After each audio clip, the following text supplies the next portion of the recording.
it's Elisa.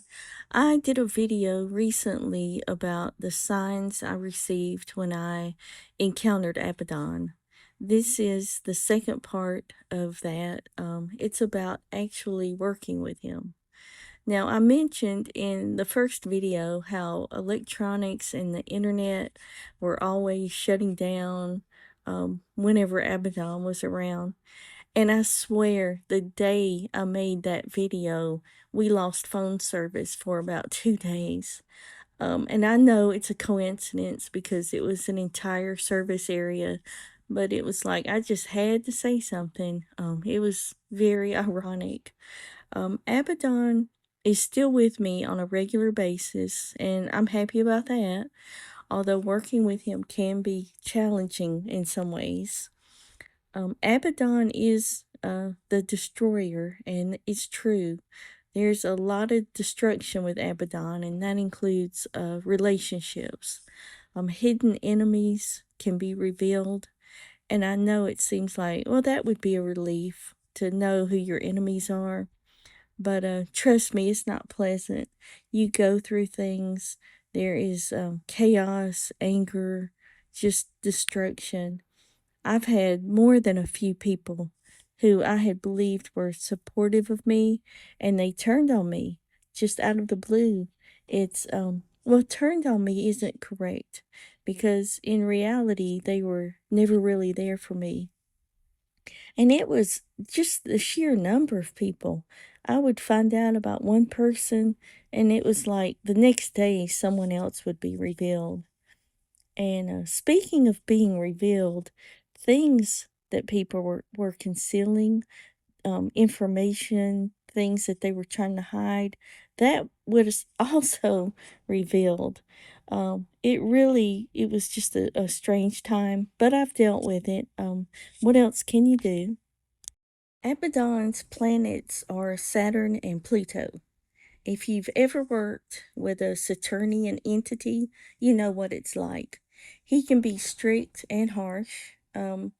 Information tends to rush in really quickly, and I will just write it down because, I don't want to ask Abaddon to repeat himself. Abidon seems meticulous. Things can be worked on slowly, but they need to be correct.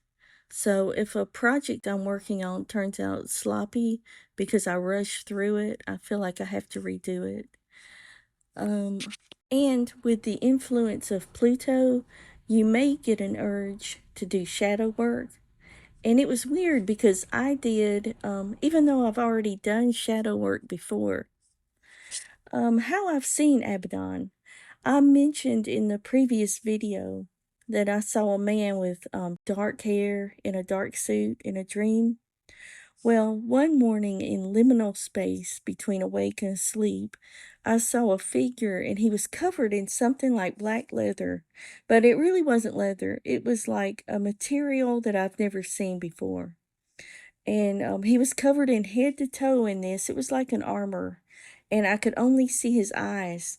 That was the only part not covered, was the area just around his eyes. I haven't seen Abaddon as a monster or a giant locust or anything like that, only humanoid. I've experienced a lot of synchronicities with Abaddon, including repeating numbers. Abidon is really good when it comes to divination. I mean, he's very accurate, and obviously he's good when it comes to defense and setting up wards, shielding, things of that nature. I've noticed dreams, they changed. The dreams aren't scary. I don't mean that, but they do involve death more than usual. And in my dreams, anyway, many of the people are deceased in real life, but they're people who meant a lot to me. So, it's not scary. The dreams are not scary, but I do think it's a good idea to be in a good stable mental state when you work with Abaddon.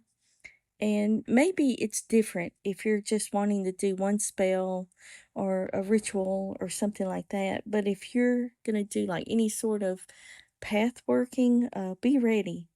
It's not that he's so scary exactly, it's the mental stuff in your own mind that may come out. One thing that may sound kind of weird is when I started working with Abidon, I got really into ritual soap and purification. And before Abaddon, I would take salt purification baths before serious spell work or whenever I was feeling a little bit off. But when I started working with him, I became just obsessed with different herbs and essential oils and different soaps for different intentions. It was like the ritual had already started before I even lit a candle.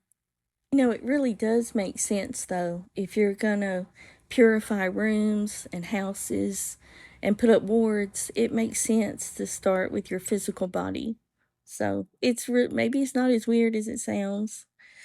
Abaddon does have his moments when he seems lighter than usual. He's not always bossy and demanding 24/7. I've picked up that he has an affinity towards music and poetry, but the poetry that really matches him tends to be a little bit dark. Now, this is just my opinion, but to me, no matter what his origin is, when you call Abaddon, you're reaching out to an entity that can be described as infernal or dark. If he's the same deity as Apollo, he's definitely the darker aspect of Apollo. And if he's an angel, then to me, he's definitely a dark one. Now, I've only been working with him, I think, 3 or 4 months now, so I still have a lot to learn.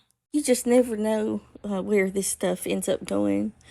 But for now, that's a simple overview of what it's been like working with Abaddon. I find this stuff very fascinating, obviously. So if you have any experiences that you'd like to share, feel free to drop them in the comments. And if you found this video interesting, please hit like and consider subscribing. And thank you for watching. Until next time, take care of yourself. Hail Abadon Shaddai.